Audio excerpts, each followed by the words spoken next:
আজাদ ভাই ফিসাল, এই আজাদ ভাই, আজাদ ভাই, আচ্ছা ডালাটা কবে হয়েছে? আর আজকে হাতের সাথে উঠে যাচ্ছে, একটু উঠে দেখেন তো কেমন। সম্মানিত উপস্থিতি, সম্মানিত সুধীমণ্ডলী, আমি আপনাদেরকে দেখানোর চেষ্টা করছি। এটি ফরিদপুর জেলার আলফাডাঙ্গা উপজেলার বেডিহাট যোগীবাড়াট সড়কটি গতকাল কার্পেটিং করছে, এখানে ঢালাইতেছে, কিন্তু আজকে দেখা যাচ্ছে পায়ের সাথে, হাঁটার সাথে এবং মানুষের হাত দিয়ে গরুর চামড়ার মতো সে কার্পেটিং পিচ ঢালা কার্পেটিং রাস্তাতে উঠে যাচ্ছে।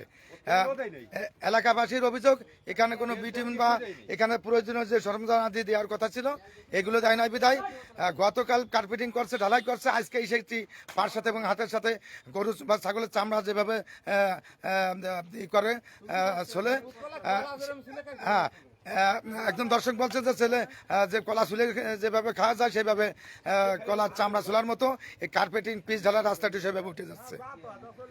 তো এলাকাবাসী, উপজেলা নির্বাহী অফিসার, উপজেলা ইঞ্জিনিয়ার সহ সংশ্লিষ্ট কর্তৃপক্ষের দৃষ্টি আকর্ষণ করছে, এই যে রাস্তার যে নিম্নমানের কাজটি হচ্ছে, এই ঠিকাদার প্রতিষ্ঠান সহ তারা যাতে এই নিম্নমানের কাজটি করতে না পারে এবং পুনরায় এখানে সেই মানসম্মত কাজটি হয়, এই আশা এলাকাবাসীর। তো এলাকাবাসীর পক্ষ থেকে আমি এখন এখানে আমাদের আব্দুল্লাহ মামুন বাচ্চা ব্যাপারী সাহেব রয়েছেন, উনি একজন বিশিষ্ট ব্যবসায়ী, একজন সমাজসেবক, উনি গত ইউনিয়ন পরিষদ নির্বাচনে প্রতিদ্বন্দ্বী প্রার্থী ছিলেন, এলাকার অনেক জনগণ এসেছেন, উনি একজন সমাজসেবক হিসেবে জনগণের পক্ষে আমি আশা করব।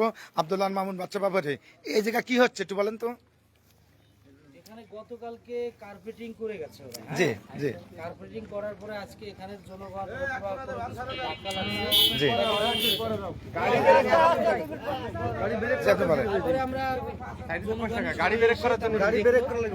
যে আসলে এটা উঠে যায়, পরে আমরা এটা সিদ্ধান্ত নিলাম যে আসলে বৃহস্পতিবারে হওয়ার কথা ছিল, এবং কাজ খুব নিম্নমানের কাজ আছে এবং সম্পূর্ণ নিম্নমানের একটা কাজ হয়েছে। দুর্নীতি কোনো কাজ হয় না, এলাকাবাসী দুর্নীতি হয়েছে না, দুর্নীতি হয় না। একত্রিত তেল দেশে বৃহস্পতিবার আর আপনারা কি কাজ বন্ধ করতেছেন? আমরা কাজ বলতে আপনারা আমাকে উপজেলা নির্বাহী অফিসার মহোদয়কে অবহিত করছেন? হ্যাঁ, আমাদের নির্বাহী অফিসার মহোদয় যখন আসবেন বা উনি দেখবেন, ওনার সাথে কথা হয়েছে আপনাদের? না, কথা হয়নি, আমাদের কথা হয় নাই, তবে নিশ্চয়ই ওনারা যোগাযোগ করবে, কারণ ওনাকে তো জানাই দিতে হবে। হ্যাঁ, সেটা আমরা জানাবো। বলছে যে আসবে সে এই ঠিকাদারি প্রতিষ্ঠান যারা ঠিকাদারের কাজ করে তাদেরকে আপনারা বলেন না নিম্নমানের কাজ। আমাদের আলফাডাঙ্গা উপজেলা ইঞ্জিনিয়ার সাহেব রাহাত ইসলাম অনেক ভালো লোক, উনি আসেন, ইঞ্জিনিয়ার সাহেব ওনার কোনো লোকও নাই, সাব অ্যাসিস্ট্যান্ট ইঞ্জিনিয়ার যারা ছিল তারা তো দেখভাল করে কার্পেটিং।